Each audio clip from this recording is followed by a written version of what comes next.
श्री शिवाय दोस्तों। 14 अप्रैल चैत्र नवरात्रि षष्ठी यानी नवरात्रि का छठा दिन है और आज हम धन हासिल के कुछ उपाय बताएंगे।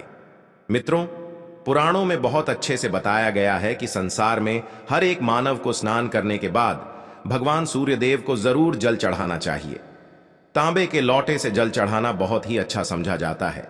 जल के अक्षत एवं फूल मिश्रित कर भगवान सूर्यदेव को जल चढ़ाने से भगवान सूर्यदेव बहुत ही जल्दी प्रसन्न होते हैं।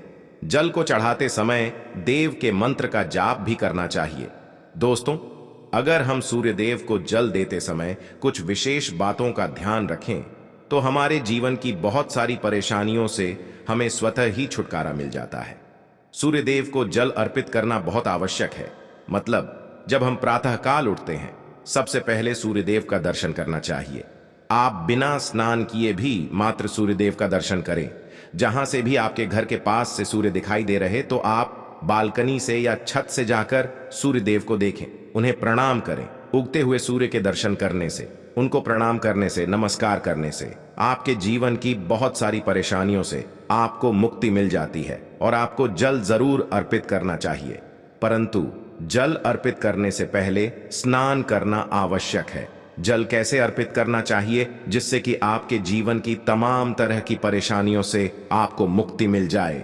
अगर आपके विवाह में कोई बाधा आ रही है, मन चाहा विवाह चाहते हैं, चाहा जीवन साथी चाहते हैं, कर्ज में गिरे हुए हो, धन का अभाव है, व्यापार आपका नहीं चल रहा है या फिर आपकी संतान हासिल में बाधा है, किसी भी तरह की आपकी कोई परेशानी है, अगर आप सूर्य देव को जल अर्पित करते समय कुछ विशेष बातों का ध्यान रखें तो बहुत ही जल्द आपकी परेशानी से आपको छुटकारा मिलता है।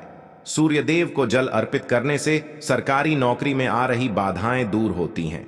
हमारा सूर्य जब मजबूत होता है तो हमारे को समाज में मान प्रतिष्ठा की हासिल होती है, सम्मान की बनती होती है, आत्मविश्वास बढ़ता है, मन मजबूत होता है, जिससे कि हम जीवन के हर क्षेत्र में सफलता हासिल करते हैं। किसी भी तरह का डर हमारे मन में नहीं रहता है। आत्मविश्वास से हमारा मन जो है भरा रहता है। सूर्य देव को जल अर्पित करना बहुत ही आवश्यक है। मतलब हर रोज आप स्नान के बाद जल तो जरूर अर्पित कीजिए।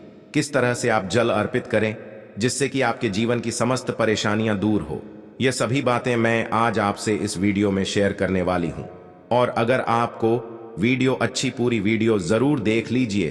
पूरी वीडियो देखने के बाद अगर आपको आज की वीडियो अच्छी लगे तो इसे लाइक कर दीजिए और ज्यादा से ज्यादा इस वीडियो को अपने के साथ शेयर कीजिए। चैनल पर पहली बार आए हैं तो चैनल को सब्सक्राइब अब जरूर कर लीजिए, बेल बटन को प्रेस कर लीजिए। इससे यह होगा कि इस तरह की सभी वीडियोस की नोटिफिकेशन आपको सबसे पहले मिलेगी।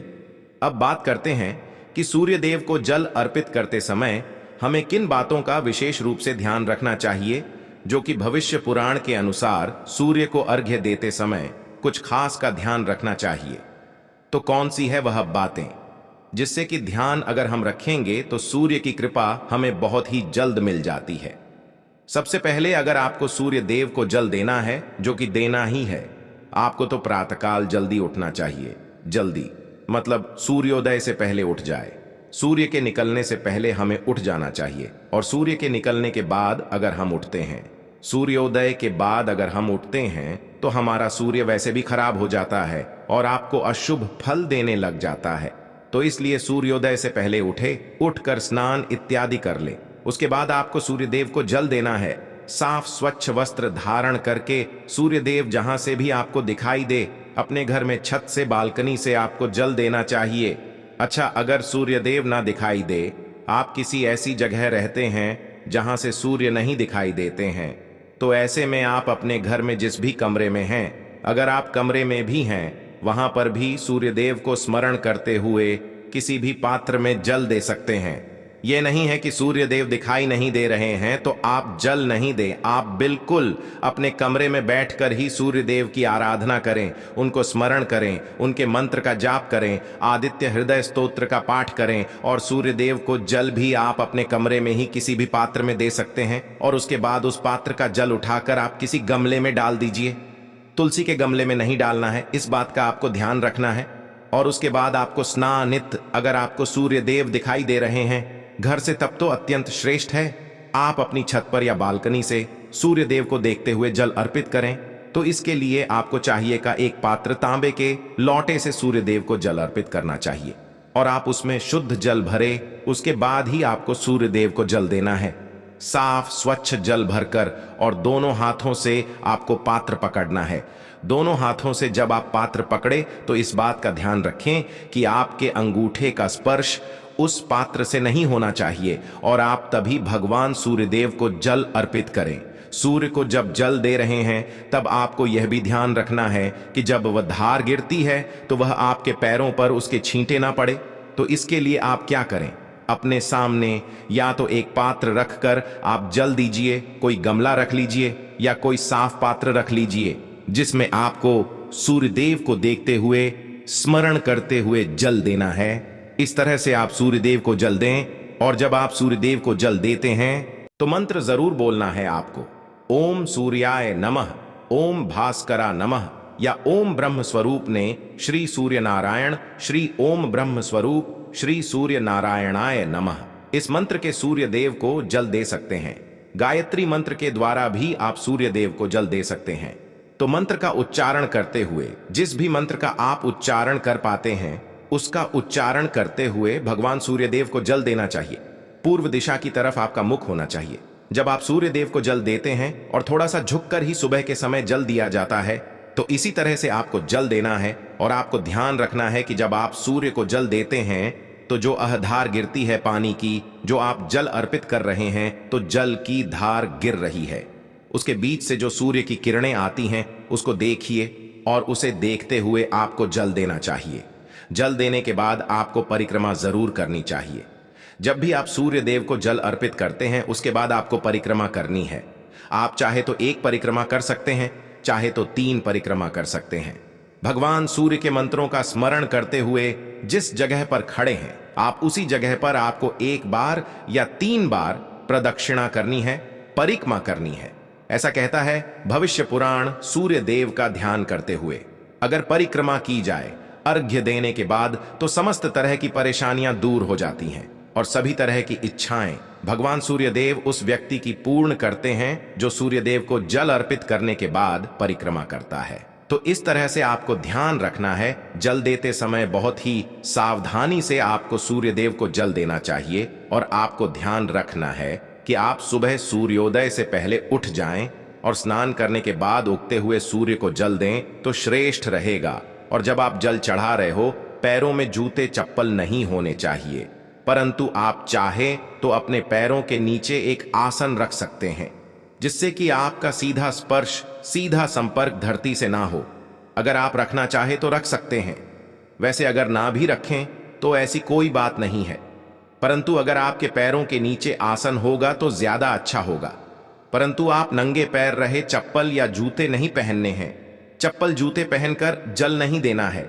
जल चढ़ाते वक्त आपको ध्यान रखना है कि वह पानी जो उसका स्पर्श आपके पैरों में ना हो, और जब आप जल चढ़ा लेते हैं तो उस जल का स्पर्श मतलब जो जल आपने चढ़ाया है नीचे धरती पर है, वहां से आपको अपनी 2 उंगलियों से जल लेना है और अपने मस्तक पर, अपने हृदय पर लगाना है। इस तरह से आपको सूर्य देव को जल अर्पित करना है।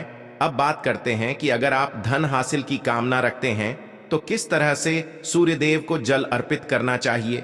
देखिए, अगर आपकी धन हासिल की कामना है, कर्ज से मुक्ति चाहते हैं, व्यापार में आपकी तरक्की नहीं हो रही है, लगातार घाटा होता ही जा रहा है, मतलब आप बहुत अधिक आर्थिक तंगी से परेशान हैं, तो आपको चाहिए कि आप एक तांबे का पात्र ले, गेंदे का पुष्प उसमें डालें और रोली ले है आपको कुमकुम या रोली, उसमें फिर थोड़ा सा अक्षत डाल लीजिए और उसके बाद भगवान सूर्यदेव को देखते हुए, उगते हुए सूर्य को प्रातःकाल देखते हुए अर्घ देना है। ओम सूर्याय नमः, ओम सूर्याय नमः, ओम भास्करा नमः, इस तरह से मंत्र जप करते हुए आप सूर्यदेव को अर्घ दें। इस मंत्र का, जिस भी मंत्र से आप जल, इस मंत्र का यथासंभव आप जप करें। जितना अधिक आप जप करेंगे सूर्यदेव की कृपा आपको उतनी अधिक हासिल होगी और सूर्य मजबूत होंगे तो आपको धन लाभ भी होगा, कर्ज से भी मुक्ति मिलेगी और व्यापार में अगर कोई परेशानी है तो उससे भी आपको मुक्ति मिलती है। दोस्तों, यह कर्ज से मुक्ति का धन लाभ का सर्वश्रेष्ठ उपाय है, आपको जरूर करना चाहिए। अगर आपके विवाह में किसी तरह की बाधाएं आ रही हैं मनचाहा जीवन साथी चाहते हैं तो आपको चाहिए कि आप एक तांबे के पात्र जल लें और उसमें आपको कनेर का पुष्प डालना है। पीला कनेर का पुष्प ले सकते हैं आप, और आंवले का रस चाहिए, आंवले का रस ले लीजिए, और हल्दी का पाउडर। यह तीनों चीजें आप उस पात्र में डालें और इस जल को आप सूर्य देव को देखते हुए सूर्य के मंत्रों द्वारा ओम सूर्याय नमः, ओम भास्कराय नमः, इस मंत्र के द्वारा आपको जल देना है और यह आपको हर रोज करना है। तो आप रविवार से शुरू कर दें जल देना। अगर आप पहले से नहीं दे रहे हैं तो रविवार से शुरू कर दें। और यह तीनों चीजें आपको जल और मन, चाहे जीवन साथी की कामना या फिर जल्द विवाह की कामना से, आपको सूर्य देव को प्रणाम करके यह उपाय करना है। बहुत ही जल्द आपको सूर्य देव की कृपा मिलती है और आपके विवाह में आ रही बाधाएं दूर होती हैं। अगला जो उपाय है, संतान की हासिल के लिए या दाम्पत्य जीवन को सुखमय बनाने के लिए कौन सा उपाय करना चाहिए, किस तरह से सूर्य देव को जल देना चाहिए। अगर आपके संतान हासिल में बाधा आ रही है तो आपको चाहिए कि आप तांबे के पात्र में शुद्ध जल भरे, उसमें आपको थोड़ा सा रोली लेना है, अक्षत लेना है और लाल कनेर का पुष्प लेना है। लाल पुष्प डालकर आप भगवान सूर्य देव को जल अर्पित कीजिए। लाल पुष्प, अक्षत और रोली, ये तीनों चीजें आपको जल में डालनी है। उसके बाद भगवान सूर्य देव को जल अर्पित करना है। ओम सूर्याय नमः, ओम भास्करा नमः गायत्री मंत्र का भी जप कर सकते हैं, या ओम ब्रह्म स्वरूप ने श्री सूर्य नारायणाय नमः, इस मंत्र के द्वारा भी आप सूर्य देव को जल दे सकते हैं। तो इस तरह से आपको जल देना है और इस उपाय से, इससे जल देने से आपके विवाह में, आपके संतान हासिल में जो बाधाएं आ रही हैं, चाहे विवाह में जो परेशानियां आ रही हैं, जैसे कि आपके दाम्पत्य जीवन में मधुरता नहीं है, तो भी इस उपाय को करने से आपको दाम्पत्य जीवन में मधुरता होगी, संतान की हासिल होगी। और इस तरह से जब हम जल देते हैं तो घर में सुख समृद्धि का भी आगमन होता है, धन लाभ भी होता है, तो बहुत श्रेष्ठ होता है। लाल पुष्प डालकर अगर आप भगवान सूर्य देव को जल देते हैं और सुबह सुबह भगवान सूर्य देव को जल देकर उनके मंत्रों का जप करना बहुत श्रेष्ठ समझा जाता है। आप अगर किसी भी परेशानी से जूझ रहे हो, परेशानियों से घिरे हुए हो, कोई रास्ता ना मिल रहा हो, आपको सूर्य देव को जल जरूर देना चाहिए। अगर आप प्रतिदिन भगवान सूर्य देव के मंत्र का जप करेंगे और सूर्य देव को जल अर्पित करेंगे, बहुत ही जल्द आपकी परेशानियां दूर हो जाती हैं। चावल होता है जिसके टूटे हुए दाने ना हो, बिल्कुल साबुत चावल होता है, उसे अक्षत कहा जाता है। तो थोड़े से अक्षत, रोली और बेलपत्र डालकर सूर्य देव को जल देना है। 7 बार में आपको जल देना है। जैसा कि बताया जाता है, आपको 3 बार में जल देना चाहिए। रोक रोक कर एक ही पात्र का जल हम 3 बार में देते हैं, हमें पत्र डालना है। तो इस विशेष सामग्री की वजह से हम इस जल को 7 बार में भी दे सकते हैं। तो आप रोक रोक उसे जल को, एक पत्र के जल को ही 7 बार में दीजिए। सूर्य देव को देखते हुए आपको बोलना है, घृण सूर्य आदित्य, ओम ह्री ह्री सूर्याय नमः, ओम सूर्याय नम, ओम घृण सूर्याय नम, ओम ह्री ह्री सूर्याय, सहस्त्र किरण राय मनोवांछित फलम देहि देहि स्वाहा, ओम ही सूर्य सहस्त्र तेजो, राश जगत पथे अनुकंपा, म भक्ति ग्रहण दिवाकर ह्री घण सूर्य आदित्य क्लीन। ओम। तो इस तरह से इस मंत्र को बोलते हुए अगर भगवान सूर्यदेव को जल अर्पित करते हैं, जल्द ही आपके मन की कामनाएं पूर्ण हो जाती हैं। आपकी जो भी कामना भगवान सूर्यदेव से कहे। थोड़े समय तक आप आदित्य हृदय स्तोत्र का पाठ कर सकते हैं, चाहे तो 1 बार या 3 बार या फिर 108 बार गायत्री मंत्र का जप कर लीजिए, या भगवान सूर्यदेव का कोई भी एक मंत्र जिसका आप 108 बार जप कर सकते हैं। जरूर इस उपाय को करने के बाद कीजिए, इससे आपकी कामना शीघ्र पूर्ण हो जाती है। दोस्तों, आज की वीडियो में हमने सूर्य को मजबूत करने का उपाय बताया। सूर्य को मजबूत करने हैं, सूर्य आत्मा के कारक है और सबसे जरूरी है आत्मविश्वास का बली होना। अगर हम में किसी भी तरह की सफलता पाना चाहते हैं तो बहुत जरूरी है कि आप सूर्य की आराधना कीजिए, प्रतिदिन कीजिए और रविवार के दिन विशेष रूप से कीजिए। न अप्रैल से चैत्र नवरात्रि शुरू हो रही हैं और इन नवरात्रि के दौरान किसी भी दिन इस वृक्ष को छू लेना, अगली 7 पुष्ट तक मां लक्ष्मी और मां दुर्गा का आशीर्वाद मिलेगा। दोस्तों, हमारे हिंदू धर्म में देवी के अनेक स्वरूप कहे गए हैं, जिसमें वृक्षों को भी मां देवी के स्वरूप कहा जाता है। तो आज मैं आप लोगों को पावन पावनी वृक्ष के बारे में बताऊंगा। नवरात्रि के पावन पर्व चल रहे हैं। नवरात्रि के पावन पर्व में कुछ ऐसे वृक्ष हैं जो कि देव वृक्ष कहे गए हैं। देवी वृक्ष हैं, यह देवी के स्वरूप होते हैं, माता काली के स्वरूप होते हैं।